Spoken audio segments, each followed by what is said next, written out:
Ate Elvie, kinig ka muna sa akin. Sandali lang, Ate Elvie, ha? Pinakabahan po ba kayo?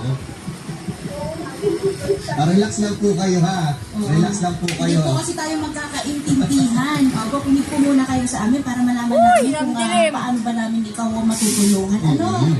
Okay? Ate Elvie, napakadilim ulit kayo. Kayo po ay 55. Taga saan po kayo? Ay, kami.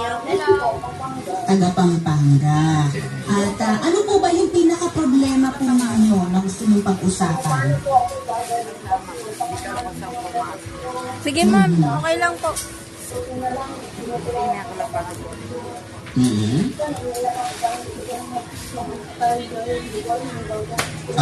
Ayun naman. Oo. Ano po ba yung mga naging sakit ninyo, Ate Elvie?